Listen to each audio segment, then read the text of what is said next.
was 1 year ago today. 1 year ago. I can't believe this year went so quickly. This year went so fast. As I look back now, and that's what I was doing. I was going back through the archive. And it didn't even occur to me when I woke up this morning. I was like, oh my gosh, today's the day. Today's the day. And look, people were yesterday. I was watching the football game. I don't know if you watched the football game. It was Miami versus Indiana. Pretty good game. Indiana won in the end. God won, apparently. That's like the big thing, because the quarterback, this guy, very Catholic young man, very nice young man, wonderful story, made some incredible plays and won the national championship, and then thanked God, which is what you want to do.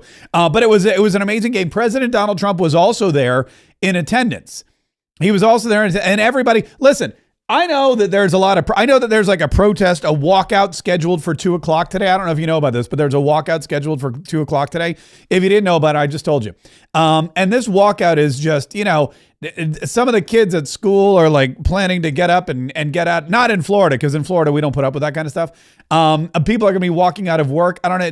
It's to protest. They call it like a protest against fascism or something like that, which is kind of weird. And they're doing it on the 1 year anniversary of President Donald Trump's inauguration. But I got to tell you, people love the United States of America. People love this president. And I know that because yesterday, when the national anthem was playing, everybody in the stadium started screaming and yelling and cheering for President Donald Trump. We hailed at the twilight's last gleam, whose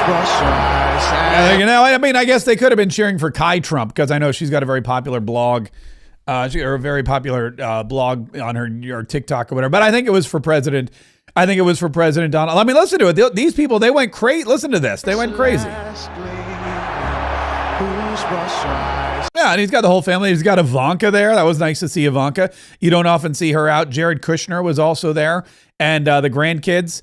I think Marco Rubio. In fact, here after that, Donald Trump just kept waving. Yeah, there's Marco Rubio in the background because it's Florida. It's Miami. I mean, if Donald Trump's like, "Hey, I'm going to the Miami game," Marco Rubio's like, "Yo, bro, you're not going without me." And there's Ivanka trying to wave into the crowd and everybody. Everyone's very excited. Everyone's very excited that the president was there. So everybody, don't get it twisted. No matter what happens today at 2:00, no matter what kind of protests you see in Minneapolis, no matter what these butthurt Europeans keep telling you, Donald Trump is the most popular and effective president we've had. And it all started, it started in 2016, but it all restarted a year ago. And like I said, I was going through the archives from a year ago. Let me take you back for just a minute. To 2025. This is January 20th. Well, actually, this first clip is from January 19th, 2025. Am I the only person that stopped and thought today that as I put my head on the pillow and go to bed, this is the last night that I'll be sleeping with Joe Biden as president, that tomorrow Donald Trump will be returning to the White House and J.D. Vance will be our vice president? Am I the only person that thought that this is the last time I'm not going to know who the heck is in charge of this country? This is the last night that the border will be wide open so that illegal immigrants can come in here and bring drugs and gangs and violence and murder. This is the last night we're ever going to have to wonder which one of our enemies is totally laughing at us tonight. This is the last time we're going to have to go to bed thinking, how are we going to pay for things like eggs and gas and baby formula and pretty much everything else in the entire world? This is the last night that we're going to have to go to bed and say, OMG, I can't believe that Joe Biden is the commander-in-chief of the United States of America, but also pray to God that nothing bad happens to Joe Biden, because if something bad happens to Joe Biden, Kamala Harris would become the commander-in-chief of the United States of America. This is the last night we'll ever have to wonder if the DOJ, the FBI, the CIA, the IRS, or any other government agency has been weaponized against us, regular, average, ordinary, everyday Americans. This is the last night we'll have to wonder, will we ever be able to save our republic? Will we get our country back? Because tomorrow, when you wake up, the answer is yes, because Donald Trump will return to the presidency and he will become the 47th president of the United States of America. I remember it like it was just yesterday, sitting in my hotel room, putting that TikTok together. The other thing I wanted to mention is that while, yes, I had the actual invitation to the inauguration, yes, I was scheduled to appear at the inauguration. I mean, in the crowd of thousands, but it didn't happen because the temperatures were just way too frigid. It was ridiculous. It was dangerously cold. dangerously cold, and they didn't want people sitting outside getting frostbite. And I can attest to it. I know there were other rumors, but I can attest to the cold. It was frigid. Cold AF, I think that was the actual forecast for the day. So we didn't get to go. Donald Trump was sworn in the rotunda, you may remember. Please raise your right hand and repeat after me. I, Donald John Trump, do solemnly swear. I, Donald John Trump, do solemnly swear. That I will faithfully execute. That I will faithfully execute. The office of President of the United States. The office of President of the United States. And will, to the best of my ability. And will, to the best of my ability. Preserve, protect, and defend. Preserve, protect, and defend. The Constitution of the United States. The Constitution of the United States. So help me God. So help me God. Congratulations, Mr. President. Look at that. There it was. And there's Joe, and there's Ivanka again, and there's all the Trumps. There's Barron, and Tiffany's there even, and then the guns fire, bang, and he is bang. He's the president, bang, of the United States of America, bang. And he is the press, bang, again. He's 47, bang, we're firing the guns, bang, and they just keep going.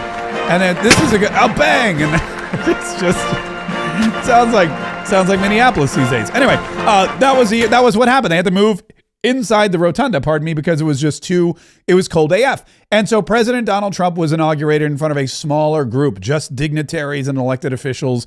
I couldn't get in, of course. Even Aaron Bean, Congressman Aaron Bean, who, by the way, he got me my tickets. Look, I made it. I'm at the U.S. House of Representatives. You can tell because it says so on the nicely embroidered pillows. And I'm in the office of Congressman Aaron Bean, which I know because it says so on the cookies. Look, there's his face. And look, guess what I got?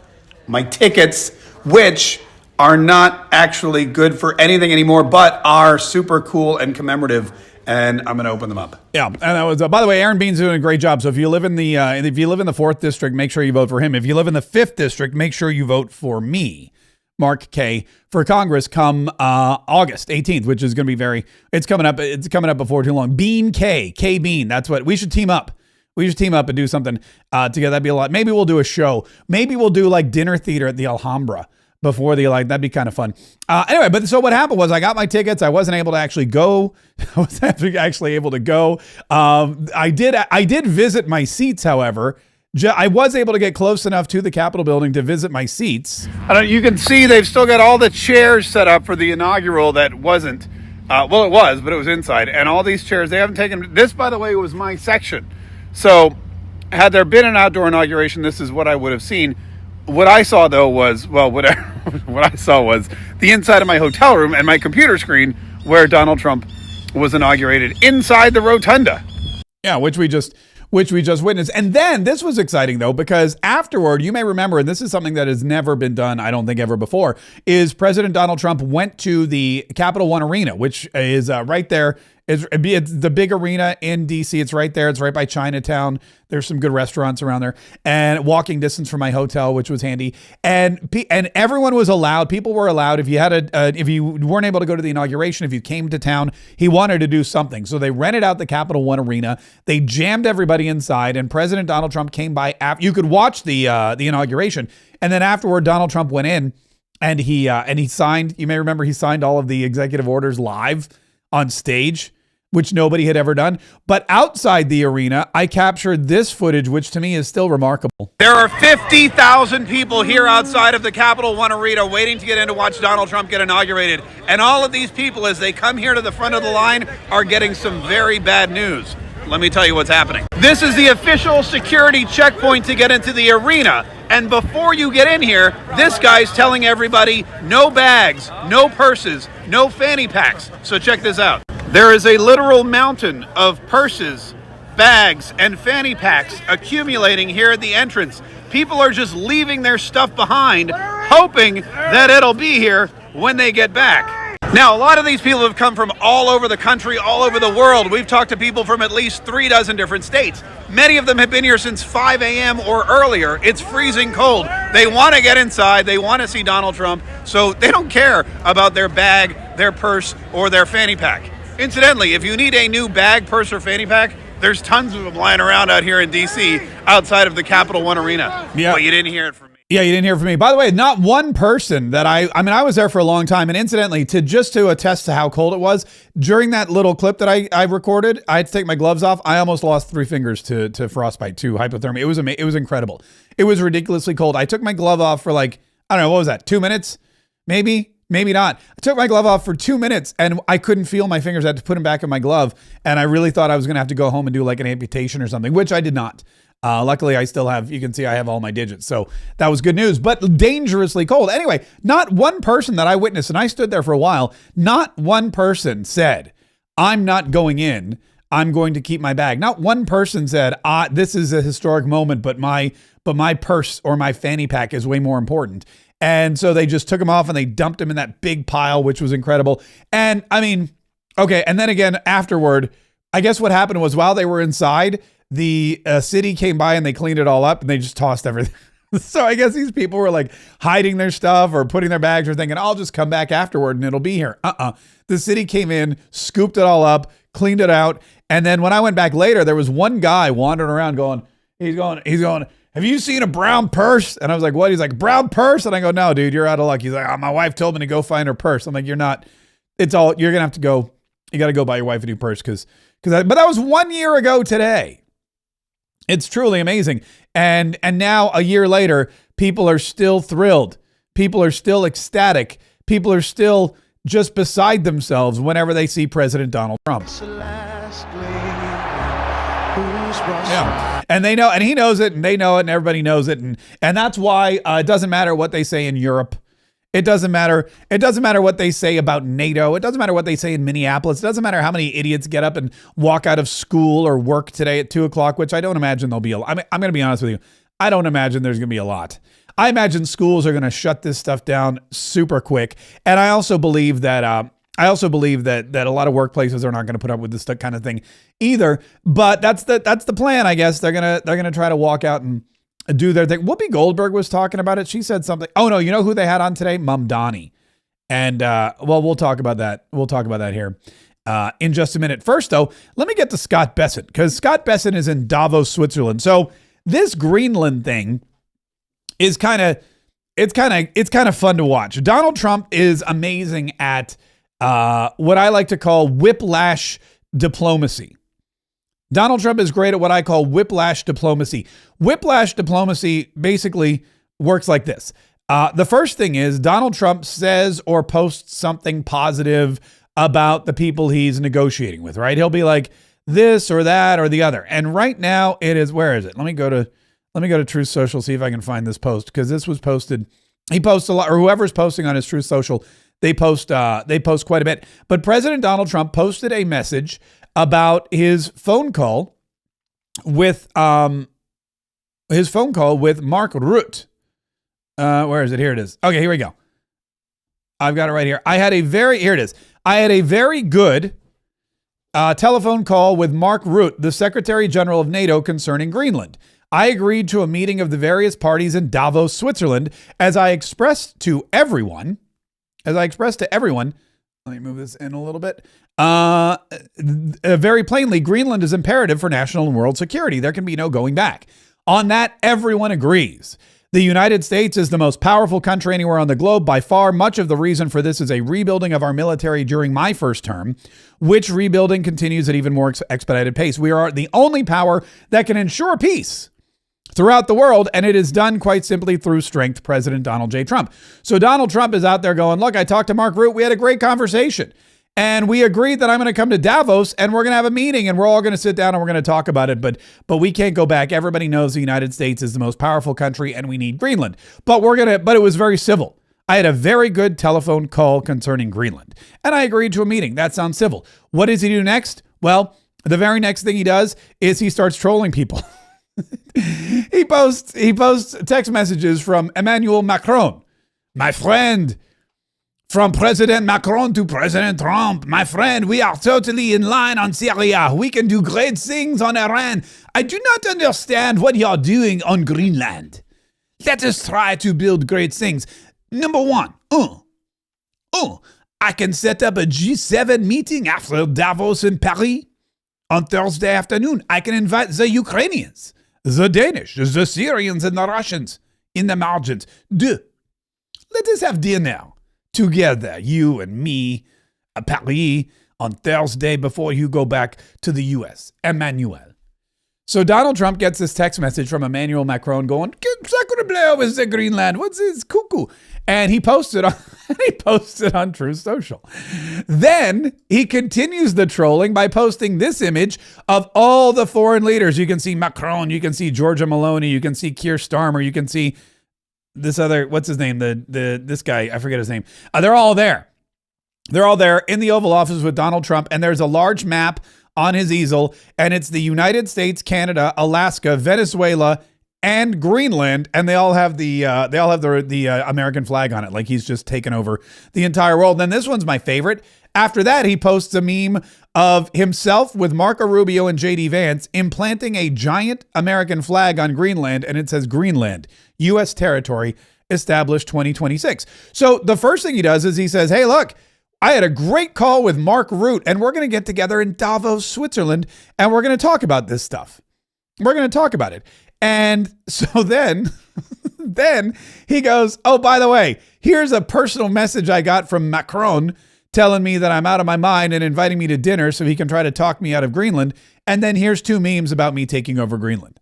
So that's basically what happened with President Donald Trump in Greenland. So now he's headed to Davos for the World Economic Forum or World Economic Summit or whatever the heck it's called. He's headed to Davos, Switzerland, and he's going to go in there and he's going to be talking about Greenland and other things. And Scott Bessent was, I guess he was like the, what do you call the guy who goes first? I forget the name. There's some military term for it, but he was the attaché. He was sent prior. He was going to warm up the crowd a little bit, and he did a great job. He was talking to Maria Bartiromo, and here was his suggestion to the NATO allies who are planning some kind of economic retaliation, because President Donald Trump said we need Greenland. We need Greenland. And then what happened was these European countries said no. And Donald Trump said, "Okay, well, we're just going to take it. And what we're going to do is we're going to tear off the snot out of you until you agree to sell it to us, because we basically been funding Greenland and Denmark for years. So now that we're calling the loan." And they go, "Well, then we're going to do this other ridiculous financial thing." And Scott Bessent rolls in. He goes, "Hey guys, listen, I'm the advanced team here. I'm just going to tell you something." I would say exactly what I said after Liberation Day last April, when the president imposed tariff levels on the whole world. I tell everyone, sit back, take a deep breath, do not retaliate, do not retaliate. The president will be here tomorrow, and he will get his message across. I believe he is going to have meetings, and again, also have an open mind that, why this rapid response in terms of, this is a no. And by the way, Maria, this has been in the minds of American presidents for more than 150 years. For more than 150 years. So the vulnerability was seen even back then? Well, or the strategic value of Greenland. And I think as there are more trade routes that move near Greenland, Greenland becomes more and more valuable.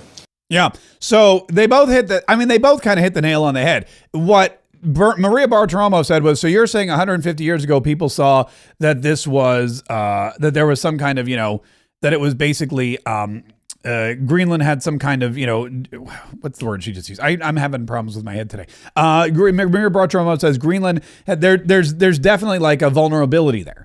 And he goes, well, there's that, but there's also a strategic necessity. So yes, it's a vulnerable asset because of its strategic necessity. It is so strategically placed for the United States of America, but also for China and Russia, that this one large plot of ice, it could really change the course of human history.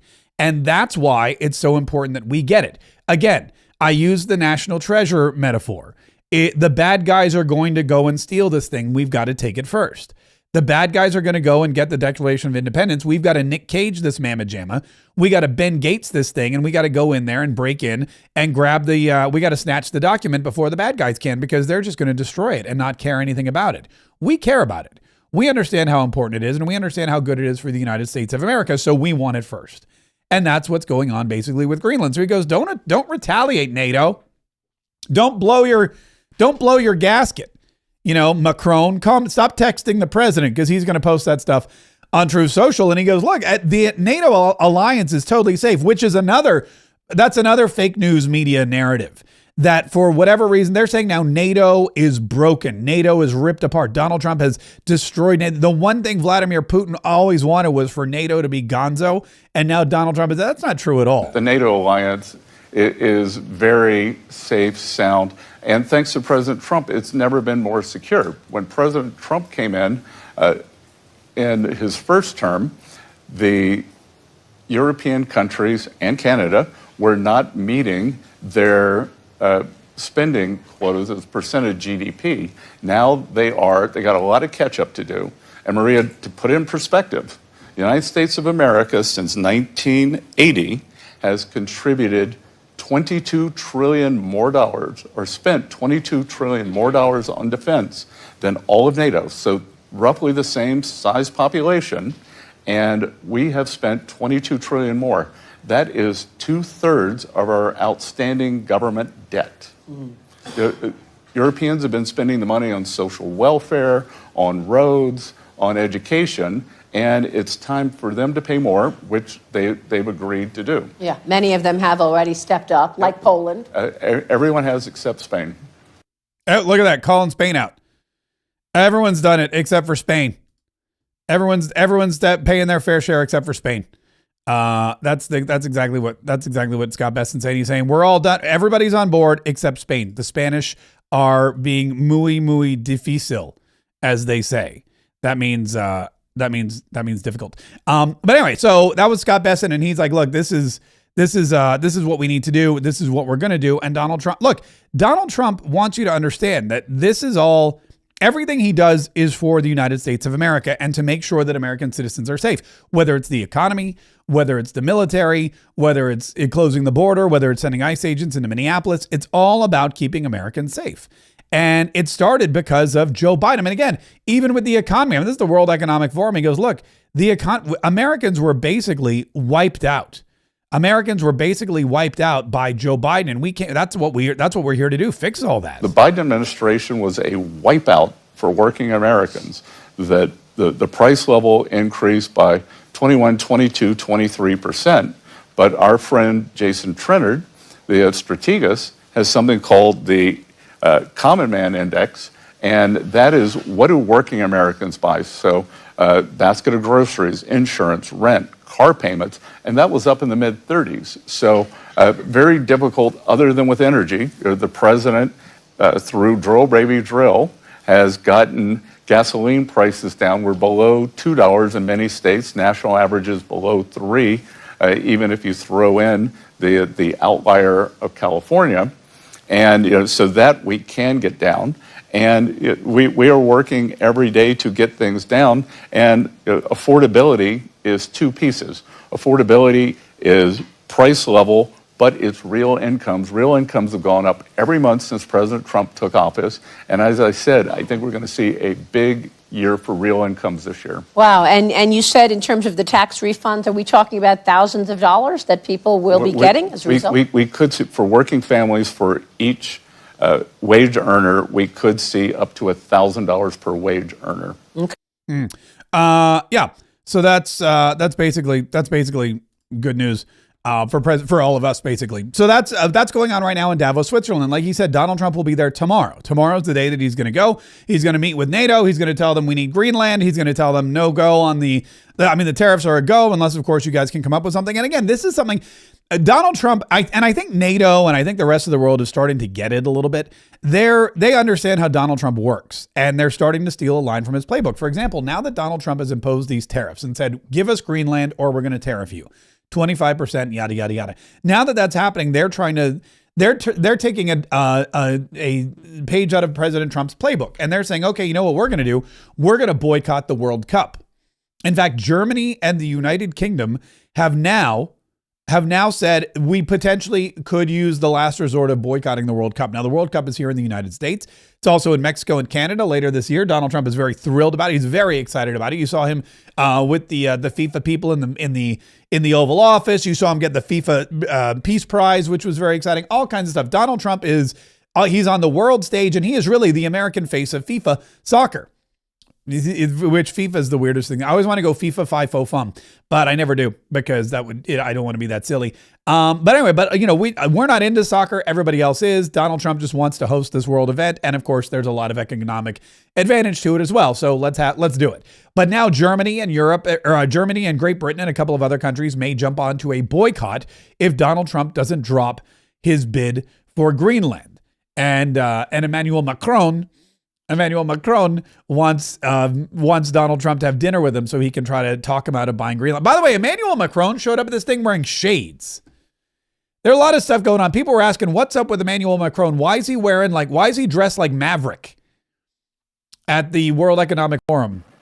China is welcome, but what we need is more Chinese foreign direct investment in Europe in some key sectors to contribute to our growth, to transfer some technologies, and not just to export towards Europe some devices or products which sometimes don't have the same standards or are much more subsidized as the one being produced in Europe.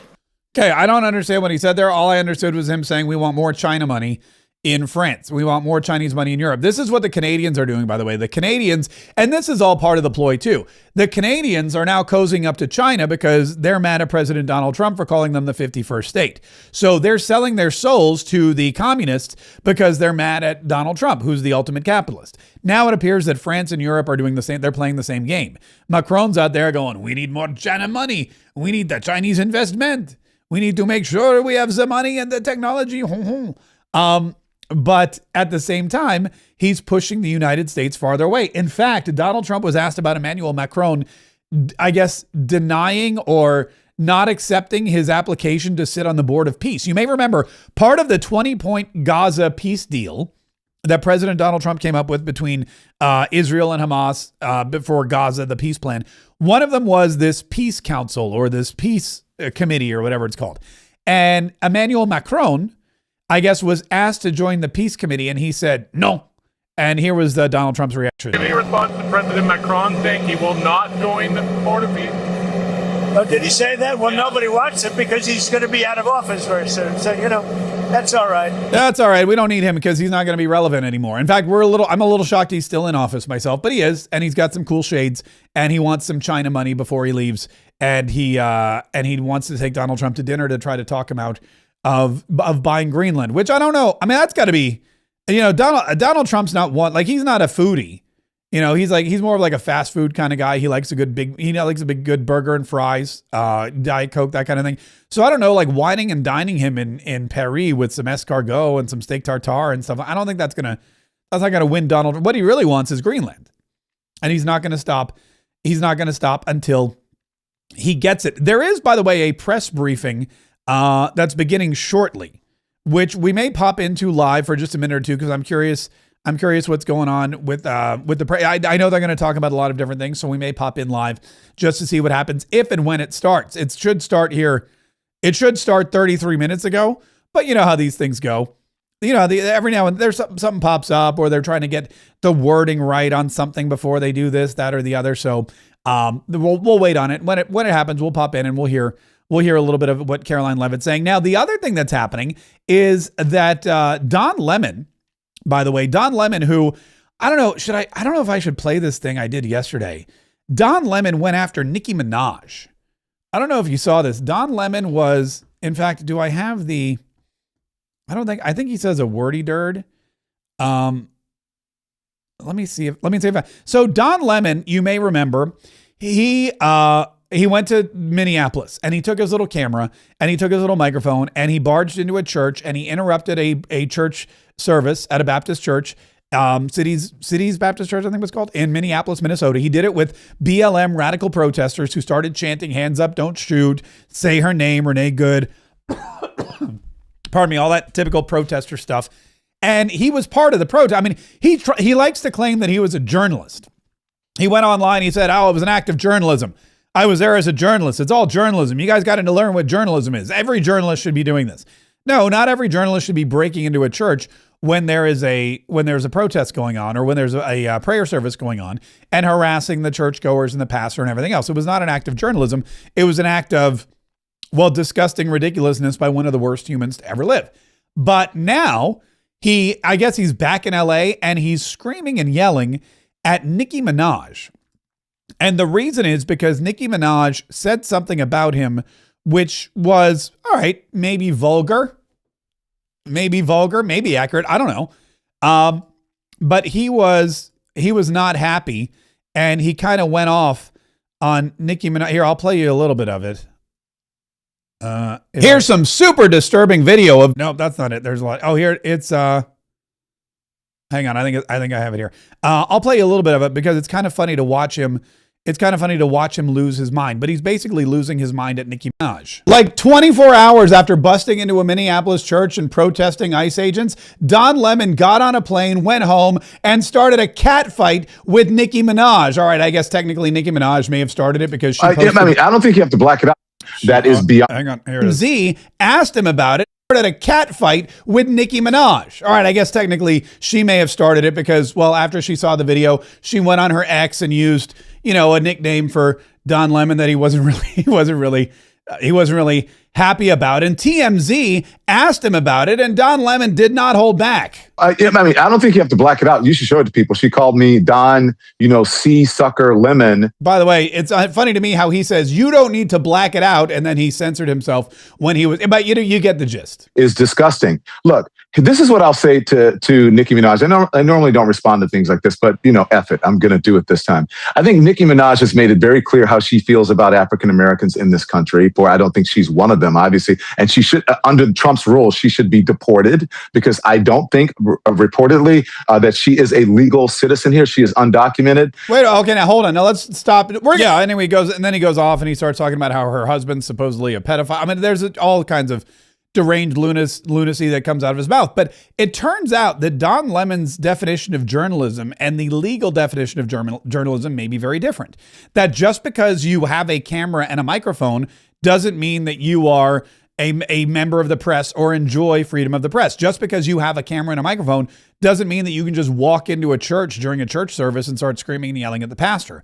And Don Lemon may find that out the hard way because Todd Starnes, who's the deputy attorney general, he was on with, I think it was Will. He was on Fox News with somebody. And he said, look, Don Lemon, just because you embed yourself with a camera, that doesn't mean you're off the hook. Freedom of the press extends to a lot of different areas. It does not extend to somebody just trespassing and being embedded with a group of rioters and being part of the group that storms inside of a church. So as our Assistant Attorney General said yesterday, we are absolutely investigating that conduct. And the fact that man, that Mr. Lemon thought that was a good idea to do that and then to race away from it saying it was freedom of the press. Well, we'll see. We'll see. Oh, look at that. We'll see. We'll see you in court, Don Lemon. We'll see if that truly was freedom of the press or not. And we played this. I'm going to play this one again. This was Harmeet Dillon, who talks about how not only was, again, you can claim freedom of the press all you want, but the number one, and I'm not saying that they're graded in the First Amendment, but when you look at the First Amendment, religion is the first freedom that's protected. It's religion, speech, press, assembly. That's the order. And they're all in the First Amendment, so they're all super important. But the reason the First Amendment exists is because of religious freedom. That's why the country exists, because of religious freedom. The Puritans, they came around here because they were getting persecuted.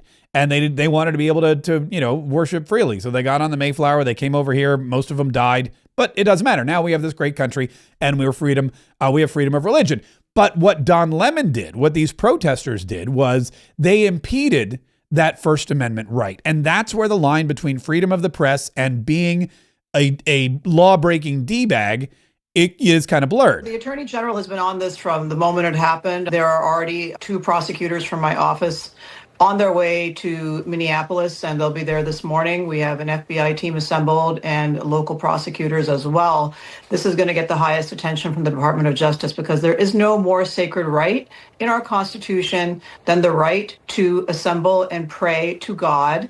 And there are federal laws that protect that right. And what happened here was a shameful exercise of virtue signaling, disruption, fear, terror. You can see children in this video being ushered out the back by their terrorized mothers. And this is illegal. And I want to add that the Biden administration prosecuted people peacefully praying outside abortion clinics for much, much less. Yeah, and that is exactly what Don Lemon is doing. He's going in there and he's getting in these people's faces and he's interfering with their ability and their right to practice religion. And they're doing it, by the way, on private property. These churches are not public property. And the right to peaceably assemble, first of all, you've got to be peaceful. Second of all, you've got to do it in a public place because otherwise it's just criminal trespass. So we'll see what happens if the DOJ doesn't destroy Don Lemon, then I'm pretty sure Nicki Minaj will. If the DOJ doesn't take him down, then Nicki Minaj probably will end him because, well, that's kind of what she does. Mike Johnson, Speaker of the House Mike Johnson, was invited to Great Britain, which is so weird. There's so much, back and forth going on with President Donald Trump and the UK. And in fact, Donald Trump was on Truth Social again last night. He had a really fun time on Truth Social last night. He was going off. And also this morning, apparently, because I'm seeing a lot of, it's a big day. It's the 1 year anniversary. So it's a big day. But he was talking about the UK and their ridiculous foreign policy. And one of the things that he said was that the United Kingdom, again, there's a lot of these. Let me go back and find it. The United Kingdom is, here we go.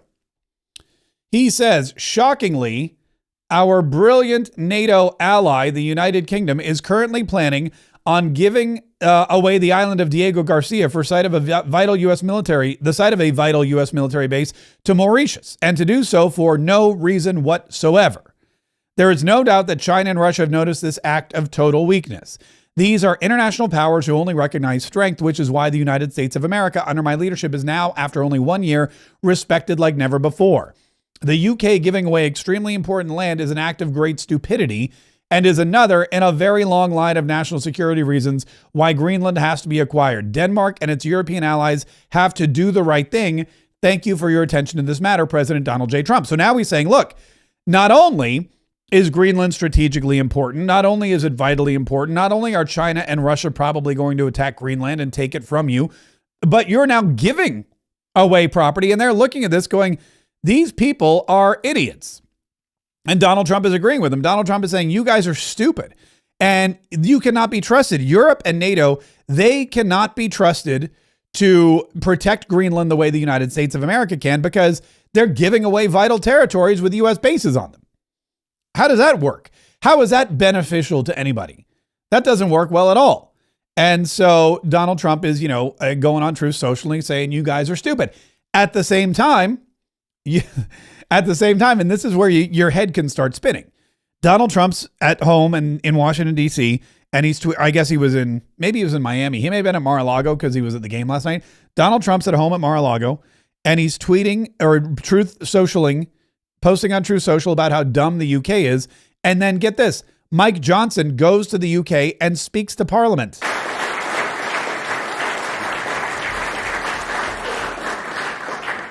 Thank you sincerely. Thank you, Mr. Speaker, Lord Speaker, Ambassador Stevens, members of the House of Commons, members of the House of Lords, and so many esteemed guests. It is a great honor for us to be here, a tremendous pleasure to be with you all. Speaker Hoyle, thank you for those kind words, your gracious invitation to be here today, my friend. It means so much to us. It's a real detriment to follow Speaker Hoyle. I don't like to do this. At the G7 speakers meetings, I just want you to know when he gets wound up and going, it's just like Churchill, and it goes on and on and on.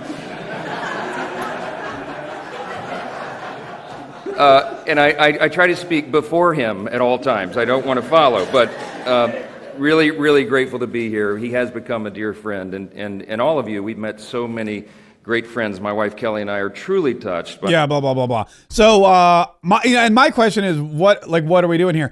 I guess it's the good cop, bad cop. It's that whole good cop, bad cop thing. It's like, okay, Donald Trump is going to rail on the UK for being stupid.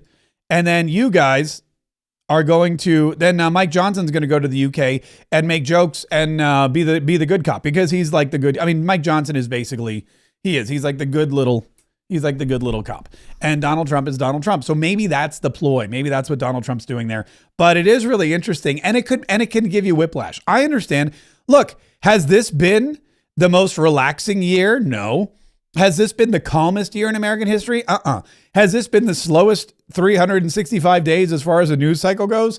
On the contrary, somebody said during the campaign, I forget who it was, one of the reporters during the campaign said, if the Donald Trump administration is as active and as exhausting as the campaign is, they're not going to make it. And a couple months into Donald Trump's administration, there were people, reporters, press people in the pool. They couldn't keep up. They needed to take sabbaticals. They needed time off. They needed R&R. They were freaking out because they were getting called to the White. Even Caitlin Collins herself from CNN was like, I get home after a long day's work and all of a sudden I get a text message, get back to the White House. Something big is about to happen. And they just can't, they just can't handle it. They just can't take it. Whereas with Joe Biden, they were taking 3-hour lunches and they weren't missing a gosh darn thing because there was nothing going on to miss. And if there was, they didn't want the press to know about it anyway. It was much easier to be a media reporter during the Joe Biden years. All you had to do was read the copy points that they sent you. And that was it. With Donald Trump, you actually have to have questions ready. You have to be ready to listen. You have to be on time. You have to listen to the same speech over and over again. You've got to find the headlines. You've got to be constantly on call. And that is way too much for a lot of these folks. And we're only 1 year in. They still got 3 years to go. Someone's going to just have I don't know who it's going to be. They're going to have a stroke. They're just going to collapse. Somebody is not going to make it all 4 years covering President Donald Trump as a news reporter. It's just not going to happen. Speaking of which, we have, and you know what? Let me mention this now quickly because I don't want this press briefing to start without me mentioning this because I forgot to mention it the other day. We are having an after party today. Our after party exists now on Facebook. We've moved it over because it's a much better platform. And if you want to join the after party, a couple times a week, what we do is we get together, we chit chat. Today's going to be a big day because supposedly there's that walkout at 2:00. I don't know if that's going to happen. We may watch some of the press briefing, which is kind of cool. There's a lot that's going to happen in the after party. You can watch me do the post show and there's live Q&A. So I'll read your comments. I'll answer your questions. We can actually interact one-on-one. And it's really great. It lives on Facebook. So if you're on Facebook, the easiest thing to do is there's a button here at the top of the page that says subscribe. Now mine, I'm trying to show it to you, but mine's blacked out because I can't subscribe to my own page. But you hit subscribe to that button and you become a member of the Patriot Club. And when you become a member of the Patriot Club, what happens is you can get access to our secret group. We have a secret group inside. Only Patriot Club members are allowed in there. You get access to the after party. You get some fun, added benefits and bonuses that I'll get into at a later date. But all you have to do is click that subscribe button. It's only $9.99 a month. And keep in mind, it's also a great way to support this show because we don't charge for this show. You get the show for free. And if you like the show, if you'd like the show to continue, if you want to make sure that every day at 1:00 or wherever you are, I don't know where you're, maybe it's 12 or 11, depending on what part of the world you're in. If you want to make sure that the podcast is there, then head to Facebook. And again, you could access this anytime. If you're listening on Spotify right now, great. You can still become a member of the Patriot Club. Navigate to our Facebook page, hit the subscribe button, and you'll have access to that free group. Navigate to our Facebook page from YouTube, click the subscribe button, and you'll have access to that free group. And you can still come watch us or listen wherever, but just know that after the show, a couple times a week or throughout and it's 24/7. And there's people in there, man. You thought I posted a lot. There's people in that private group that are just having a party all the time. They're posting this funny video, this meme. They're talking about me. They're talking about each other. They're making all these crazy. It's a lot of, I'm glad I'm a member. It's my own group, so I don't have a choice. Hit that subscribe button, join the party, and then right after the show, probably in like 15, 20 minutes, depending, we're going to jump into the after party. And again, that's open to you no matter where you are. Like I said, if you're driving home listening on Apple Podcasts, when you get home, go click that button, go hit that subscribe button, and join the group, and you can see all the fun stuff that's going on. Oh, it looks like Donald Trump.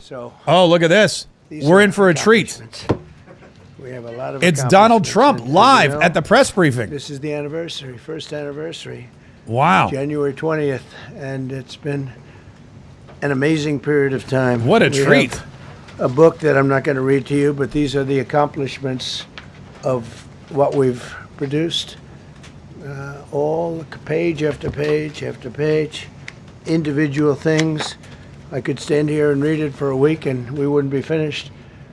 But we've done more than any other administration has done by far in terms of military, in terms of ending wars, in terms of completing wars. Nobody's really seen very much like it. I think it's appropriate that because Minnesota is so much in the fray, and I say to my people all the time, and they're so busy doing other things, they don't say it like they should. They're apprehending murderers and drug dealers, and a lot of babies are all out of Minnesota, just Minnesota. I say, why don't you talk about that more? Because people don't know. Do you want to live with these people? International murder. These are people that are living, they're apprehended and either put in jails in their country from where they came, and the countries respect us, and so they actually put them there. In the old days, they didn't respect our country. Biden wouldn't do this because he let them all in. You know, if you didn't have open border policies of Biden, none of this, all of the things that all of the time that we spend talking about Minnesota and everything else, most of them are coming from out of the country. And it's been caused by a previous administration. Look at this, one after one. Boy, these are rough characters. These are all criminal, illegal aliens that, in many cases, they're murderers, they're drug lords, drug dealers, they're the mentally insane. There's some of them who are brutal killers, they're mentally insane. They're killers, but they're insane. These are just in Minnesota. California, it's worse. In other states, it's worse. No, Minnesota, the crime is incredible. The financial crimes are incredible. And the problem is because of the agitators and insurrectionists, whatever you want, troublemakers, but they're paid agitators and insurrectionists. Nobody talks about the fact that $19 billion at a minimum is missing in Minnesota, given to a large degree by Somalians. They've taken it. Somalians, can you imagine? And they don't do it. A lot of very low IQ people, they don't do it. Other people work it out, and they get them money, and they go out and buy Mercedes-Benzes, and they come from here, they have no money. They never had money. They never had a life. They never had a government. They never had a country, because there's basically no country. Somalia is not even a country. They don't have anything that resembles a country. And if it is a country, it's considered just about the worst in the world. They come here and they become rich and they don't have a job. I was told that Ilhan Omar is worth $30 million. She never had a job. She's a crooked congressman. So here is another one. And I have, oh, by the way, we just took out, these are all what ICE is doing. And it's a dangerous job. These are rough people. Weapons. This one here is very bad.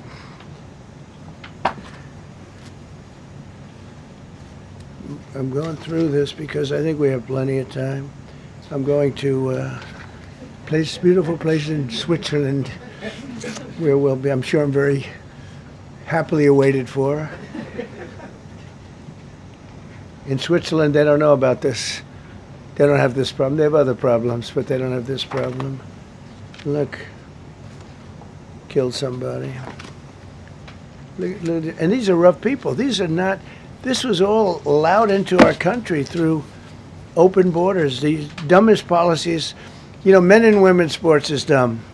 But to me, having an open border for the world to come in, drug dealers and prisoners, Venezuela, as an example, opened their prisons into the United States. That's why one of the reasons I felt so strongly against Venezuela. Now I'm loving Venezuela. They've been working with us so well. It's been so nice. And an unbelievably nice woman also did a very incredible thing, as you know, a few days ago. We're talking to her, and maybe we can get her involved in some way. I'd love to be able to do that. Maria, maybe we can do that. But we're dealing with the people and the president and all of the people in Venezuela, and we've been doing great. The oil companies are getting ready to make massive investments there. They have more oil than even Saudi Arabia. There you go. These are real. These are rough one. This is all Minnesota, every one of them. This is one state out of many. And these people are, let's see, yeah, these are all, so far, people that came from outside of the country. They were allowed in by Sleepy Joe Biden, Crooked Joe Biden, whichever you like. You can call him whatever you like. They're both right. He's sleepy and he's crooked. He was the worst president we've ever had. And we've had some bad ones, too. I can tell you, all you have to do is look at trade. You're not getting bored with this, right? I hope you don't. But these are people that you have to see. President Trump, by the way, is just holding up photos of these Strong-arm rape, criminals, aggravated assault with a weapon, just one after another, and there's other dozens of them. crimes. He's holding them up to the camera, commenting on them, looking for some bad ones, really trying to make a point here, not stopping, Gang member, reading out their known as crimes. one of the toughest people around. And he's doing this These again are to tough prove the point that ICE is on the ground for a reason. ICE is on the ground to get these people So out this of the is what country. the people are trying to protect. See? Because all ICE wants to do is get them out of our country. Like I was Bring saying. them to prisons and jails and mental institutions from where they came. That's all they want to do. They're patriots, and they have to be abused by guys like Don Lemon, who's a loser, lightweight. I saw him the way he walked in that church. It was terrible. I have such respect for that pastor. He was so calm. He was so nice. He was just accosted. What they did in that church was horrible yesterday. Look at it. 24 convictions. 24 times convicted. Not Don Lemon. He's holding up a Not photo. charges. These are convictions. He's holding up a photo of So a he guy. comes from outside the country. Do you think he's going to be good here? He's convicted 24 times. He's going to be good here, right? It doesn't work that way. He's a man murderer. One of many. One of many. It's a murderer. All they want to do is get him out. They want to take him out of our country. And we're met with paid agitators and insurrectionists, troublemakers. They're paid. You know, when the woman was shot, and I felt terribly about that. And I understand both sides of it. But when she was shot, there was another woman that was screaming shame, shame, shame, shame, right? You saw it. So loud. It was like a professional opera singer. She was so loud and so professional. She wasn't a woman that was hurt, like, oh, my heart's injured. She was a professional. She's shame, shame. She's screaming, shame, shame. I said, that's not a normal person. That's a professional. These are professional agitators and professional people that want to see our country do badly. But that's not happening because we have the hottest country anywhere in the world, despite this stuff. Look at this. All top of the line criminals. They're not going to be good. They're not going to be well behaved here. I could do thousands. We had over 3,000 in the last fairly short while. Just in Minnesota. What's the number, Carol? 10,000. 10,000 criminals arrested in Minnesota alone. 10,000 criminals. And these are serious criminals. Now, how can a place with 10,000 criminals, how can you have a state? And yet they're fighting us. Yeah, I like that guy. He keeps nodding to me. You agree with me, I guess. I like him. I don't know who he is, but I like him. He keeps nodding. He says, you're right. He's obviously a little on the right side, maybe. Look. This is great theater, by the way. None of those press ones. people can leave or do anything. Anybody watching this, they have to just So do what we the just president... took this off a stack. We have many stacks like this. Like, I could go 30 times what I'm showing you now. Yeah. Caroline Leavitt couldn't do this. Eventually, they'd interrupt her or yell at her or start screaming questions. Donald Trump, nobody says a word. Relations with Hezbollah, that's nice. Oh, relations to Hezbollah. Why do we allow them in our country? Donald Trump's going to stand there an uncomfortably long time and do this. Just hold up the one after another. Just looking at these charges, it's just pretty incredible. Many murderers, many murderers. It's kind of People that brilliant, murdered. actually. I mean, it's really brilliant what he's doing. He's just holding up the photos, looking down in disgust, commenting here and there, forcing the media to do what they don't do. What ICE does, and Border Patrol is incredible, too. I mean, Paul Perez and that group is incredible. Mostly Hispanic, by the way. They're like 60% Hispanic. You know, they talk about Hispanic. They're mostly Hispanic, right? And they're unbelievable people. And then they say, oh, we discriminate against. I love Hispanic. They are unbelievable. Entrepreneurial. They have everything. I did great. I did the highest. Nobody ever got numbers like I got from the standpoint of being a Republican. But even if you look at Texas, I won the entire border along Texas, between Texas and Mexico. It never happened before. Nobody's ever done that before. I did it. As a Republican, I did it. I love the Hispanic. And they accuse us of all sorts of things. 60% of the people we're talking about, they're the best people we have, and they're Hispanic. The Border Patrol is largely Hispanic. ICE is largely Hispanic. They're unbelievable people. I don't know how they can take the abuse. They're taking rough people like this, like all of them. We have 10,000 at least. I could have done 10,000. So I will read you a few. We ended Biden's stagflation. We were in stagflation. That's a disaster. That's far worse than inflation. As you know, he had the biggest inflation in the history of our country. They say 48 years. Pick your choice. But they had the biggest inflation in the history of our country. We have it right down to a normal number now. We're going to get it even a little bit lower. Created super high. What we've done with growth is incredible. We created super high economic growth, and America is booming. It's booming. There are thousands of businesses right now that are being built. Many of the biggest factories in the world are being built right in our country. They're not going to other countries. They're leaving other countries. Fourth quarter GDP is on track to pass perhaps much more than 5% growth, and that's despite the fact that we had a Democrat shutdown. They shut down our country, and we had 5%. Nobody's in this room has ever heard about 5%. I think it could be 20% if we do it right. If we don't, every time we have good numbers, they raise interest rates. You shouldn't do it. In the old days, if you had good numbers, they'd lower interest rates, or they wouldn't do anything. Here, they try and kill it. They always try and kill success. Over the last 20, 25 years, that's the way. In the old days, if you had good numbers, the market would go through the roof. Today, if you have good numbers, the market goes down. But by the way, we've had the best stock market in history, the best 401ks in history, and we inherited a mess. The numbers that we inherited were way up, and now we brought them, almost all of them, way down. We brought them way down. I mean, I'm not getting. Maybe I have the bad public relations people, but we're not getting it across. We inherited high numbers and we brought them way down. And look at gasoline. They have places in the country now, $1.99 a gallon. $1.99, $2.30, $2.50. I guess the average now they're saying is $2.31. I mean, he was at $4.50 and $5 for periods of time. And he went back to the Trump formula, but he didn't do it properly, and he really went back to parts of it because you would have had $8 gasoline if they didn't, but he didn't do it properly. He had people that didn't know what they were doing. Core inflation for the last 3 months is 1.6%. 1.6.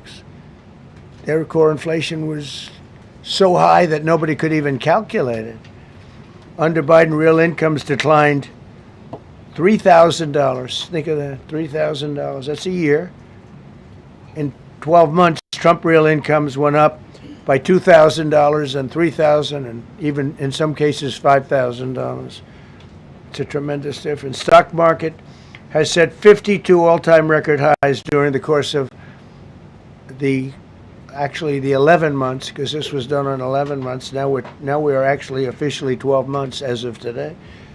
52 all-time record highs. That means 401ks did great.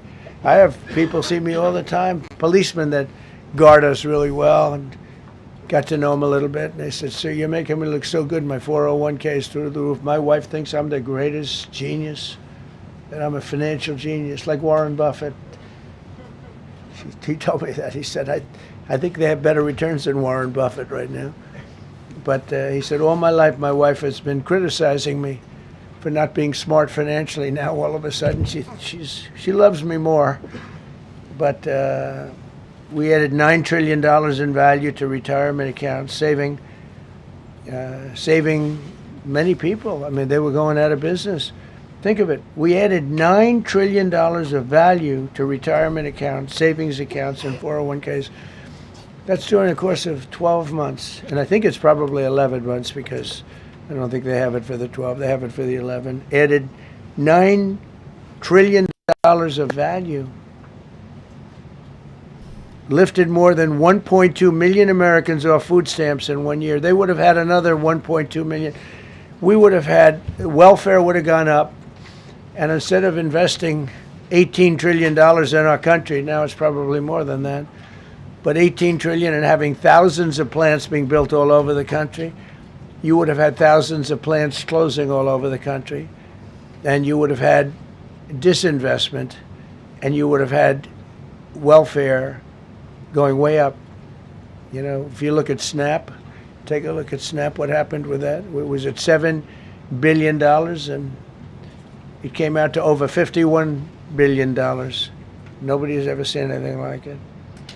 The past administration, they had no clue. Or they were really bad, but they basically had no clue. But they did have a concept. I mean, they're still trying to sell the idea of men playing in women's sports. You saw that in the Supreme Court.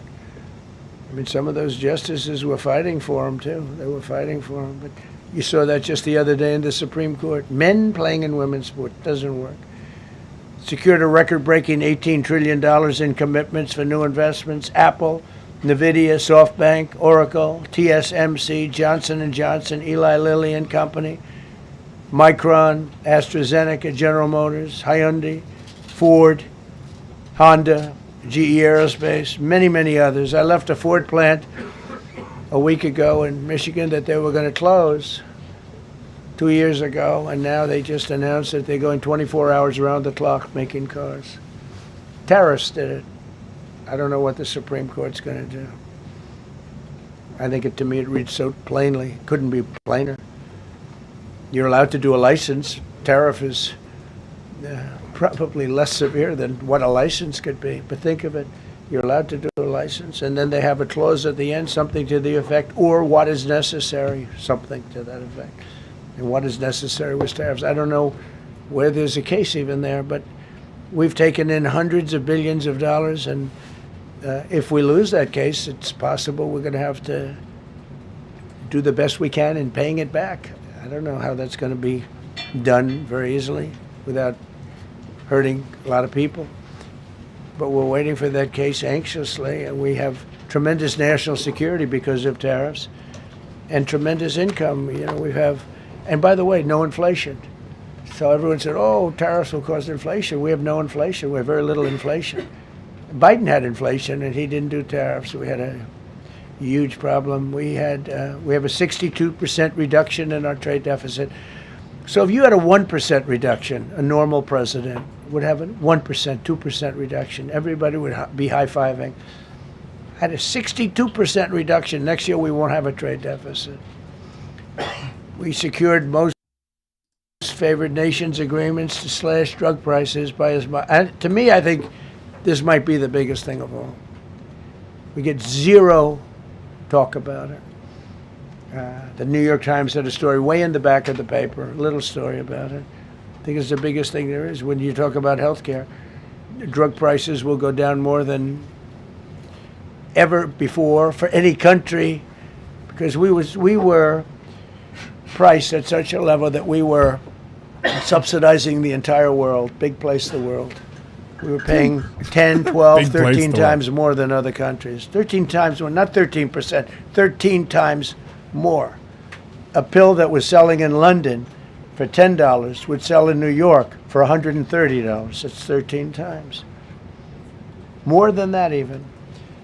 But we secured most favored nations agreements to slash drug prices by as much as 300, 400, 500, and even 600%, including with Pfizer, AstraZeneca, Eli Lilly, Novo Nordisk, Gilead Sciences, EMD, Serenio, and many others. If you look at some of the prices that are coming down, where a price would come down $1,300 coming down to $87. Think of it. So something that was costing $1,300 is now costing $87. And the fake news doesn't want to write about it. That's why I do this. I don't like to do this, to be honest with you. Yes, he does. But I do it because got to get the word out. He does like to do it, but he's We right signed about getting the word one big, beautiful bill. I call it the Great Big Beautiful Bill, delivering the largest tax cuts in history. No tax on tips, no tax on Social Security, no tax on overtime. We made interest on car loans tax deductible for U.S.-built automobiles only. So if you buy an automobile built in the United States, we're not doing it for Germany and Canada and different places. We're doing it only if it's built here. We want them to be built here. A lot of the Canadian auto plants are closing and they're moving into the United States. Same thing with Mexico, same thing with Germany, and same thing with Japan and other countries. They're moving into the United States because of tariffs. Because they don't want to pay the tariffs. It's too much. They can't pay the tariffs. So they're coming here. Nothing different than what other smart countries did. But it works better for us. Under my leadership, it's not done properly, but it's done properly. We have, again, more plants being built than at any time in the history of our country. Passed the largest spending cuts in American history, and that was true in my first. We had a tremendous first term also. We rebuilt our military. We had one of the best. We had the best economy in the history of our country, but we're blowing it away now. When this stuff starts opening up, you're not going to see anything like it probably ever again. We slashed the federal budget deficit by 27% in a single year. Think of that, 27. You could do it 2%, 1%, 0.5%, 27%. And that's with all of the things we have to do, all of the people we have to put on the payroll to get rid of people that are murderers. Again, when you see people in Minnesota that are murderers, these people are fighting to keep them there. And I say to Christie and to Tom Homan, the great people, they're working so hard. Look at the border. The border is now secure. First time, Biden said you couldn't do it. You need legislation. I had no legislation. I said close the border. Within 1 month, we had almost nobody coming in. Now for the last 8 months, nobody came into our country illegally. And I find that hard to believe because you'd think somebody, because it used to be millions of people just poured into our country. And the people that do that are Democrat sort of aligned. So, they're not doing me any favors. We had nobody come in. We have a very strong border. We have very few people coming up. They're not going to make the trek because they know they probably won't be coming in. So it's not as hard as you think. But I didn't have to go back. Remember, they said, we need legislation to close the border. They had millions of people coming in a month. We have nobody coming in, and we're getting the murderers out. Murderers, people from prisons and jails. Many countries opened up their prisons and dropped them into the United States. Those are the people we're getting out. And we have a lot of heart. And I said, you got to lighten up on this. We have a lot of heart for people. They came in illegally, but they're good people, and they're working now on farms, and they're working in luncheonettes and hotels and all. And we're looking to get the criminals out right now, the criminals. And I think it's very important. Every once in a while you see a story, we take somebody. He should be out because they came in illegally. So in theory, they should be. But we're focused on the murderers, the drug dealers, the mentally insane. We have a lot of mentally insane killers. You can't even talk to them. It'd be nice if you could have a little reason, but you can't even reason. These are seriously ill people. You have a couple of countries where they were loaded up. Their mental institutions and insane asylums were loaded to the gills. They couldn't get. They're empty now. But they're filling up because we're bringing them all back. We know where they came from. And every country accepts them. Under Biden, they wouldn't take. They had so little respect that they'd bring them there, and they wouldn't take them. They said, get the hell out of here. They would be bringing a plane in to land in a country, and they'd put 5 planes on the runway so you couldn't land the plane. So they'd come back. with the people that they were bringing back. They don't do that with me. They do that with me, they have problems. They don't do it. They accept them back. They're not happy about it, but they accept them back. Cut a record number of regulations. I promised to eliminate 10 old regulations for every one new regulation. Instead, we cut 129 old regulations for each one added. Think of that. I wanted to do 10. In my first 4 years, I did. When we put on a new regulation, you had to cut 8. This year, I said you have to cut 10. Instead, we cut 129. So every time, so far, can't remain like that, I don't imagine. I hope I can, because we have so much wasted regulation, stupid regulations. Regulations where they go by California, which is a disaster state, with a governor that truly is doing a bad job. He's killing that state. If he ever ran the country, this country would be Venezuela very quickly. Using tariffs slash the U.S. trade deficit by an incredible 77%. The trade deficit is down, and that doesn't include the last month where we had our best month.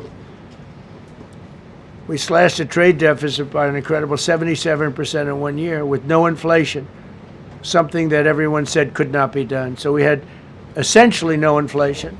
In fact, the last month we had almost no inflation. But we slashed the trade deficit by 77%. If you slashed it by 1%, that was good.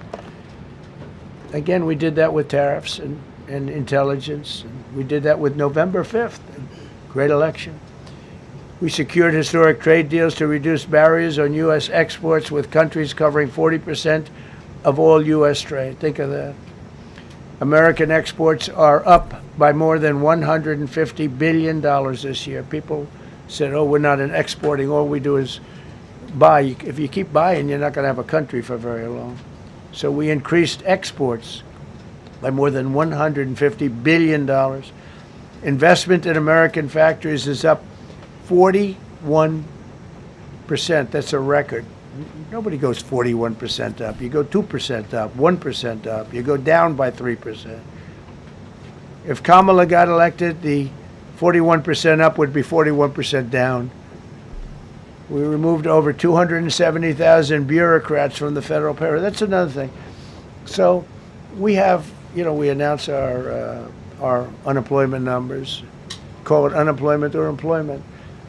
And they were very good, but we could make them great.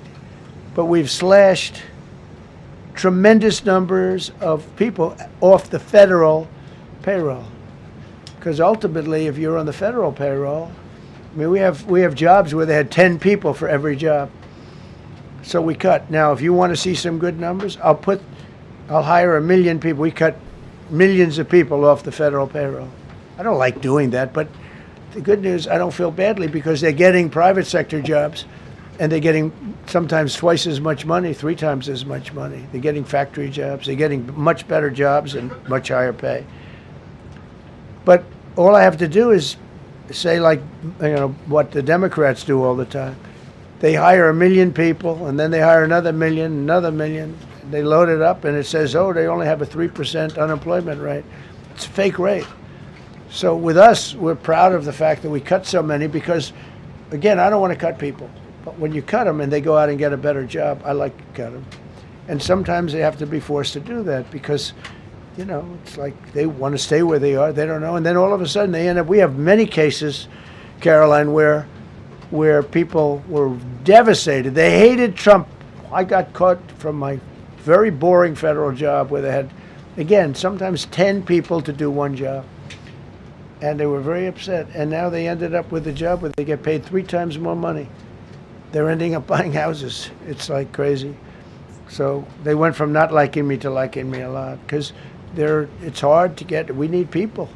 We need people. It's one of the reasons. I mean, when you have good people in the farm or good people in hotels and everything else, we want to work with them as much as we can.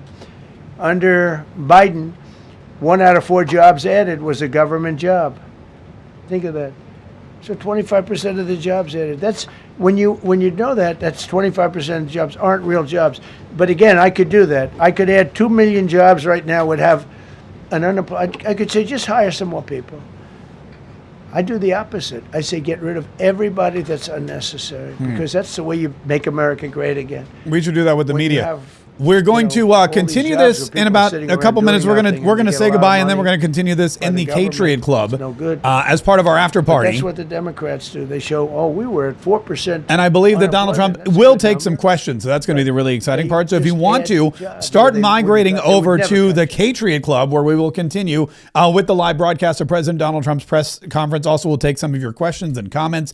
And if you're watching at a later date, you can go over there and you can watch all the fun that we had when you become a member. Click subscribe on the Facebook page. Don't forget to subscribe to whatever page you're listening to right now. And thank you so much for being a Patriot, being a loyal supporter of this show, listening every single day. And we would love to continue, like I said today, with our with you in the Patriot Club for our after party, where we're going in just a minute. In the meantime, don't forget, come back here to this platform. Make sure that you're subscribed. Make sure you hit the ding-a-ling. Make sure that you're getting our content all the time so you can stay entertained, so you can stay informed, and so you will always be ready to fight so we can save the Republic. All right, we will continue with President Donald Trump in the Patriot Club. Head there now. Go to the